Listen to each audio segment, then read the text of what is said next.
Добър ден, моите любими приятели! Днес с вас Наталия Кобилкина, ваша личен секс коуч. И днес ние ще поговорим дали има бъдеще отворени връзки. Напоследък много е модерно да имаш отворени връзки, да говориш: "О, искам много мъже, искам много жени, не искам да се ангажирам." Дали това е възможно? По-скоро съм за отворена връзка, ако това е връзката, живее много години заедно. Аз познавам 20 годишни бракове, които наистина се наживяха, се налюбиха, създадоха деца, семейства и на момента им се иска нещо разнообразно. Това е доста по-честно, отколкото да имаш отворена връзка. Ако сте решили, че отворена връзка е за вас, важно сте много духовни и да нямаш никакъв проблем с ревност, чувство на собствеността, принадлежност. Тоест ти кажеш: "Ти не си моя стол, ти не си моя партньор, ти можеш да правиш с кой каквото искаш." И тук правите договор и подписвате: "Аз такава, нямам нищо против, моя Иван такъв, флиртува с другите жени." Обаче уточняваш: "Не искам да флиртуваш през мен. Не искам да спиш с моите най-близки приятелки.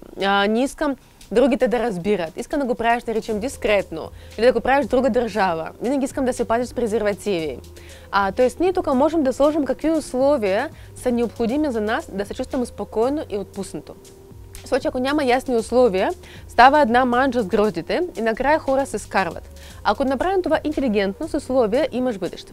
Но като сте млади и още не ви се ангажира с големи връзки, просто може да кажете: "Аз изобщо не съм за връзка.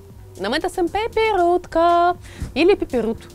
И искам да се летя, искам да пробвам нови неща, искам да експериментирам, искам да си набравя бройка или си набравя опит, както ви по-удобно." И тогава не се разбивате сърца. Но забелязвам, че често точно тогава, като казваш: "И съм за отворена връзка, не искам да се ангажирам с никой", точно тогава се появява вашия принц или вашата принцеса и ти не искаш никой извън нея.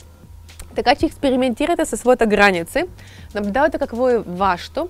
И ако вашия партньор казва: "Аз искам отворена връзка", задай си въпрос: дали ще съм щастлива, ако моят партньор ще ходи с други партньори.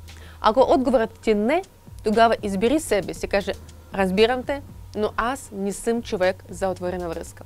И тогава продължаваш и намираш тези, които искат консервативни, нормални, моногамни отношения. Избирай своята и бъди винаги верен и честен на себе си. И тогава всичко ще стане много добре. Ако имате въпроси, коментари, може да го пишете в нашия чат долу и да кажете какво ви вълнува, какво ви интересува, каква е тема актуална и важна за вас. Бъдете с нас!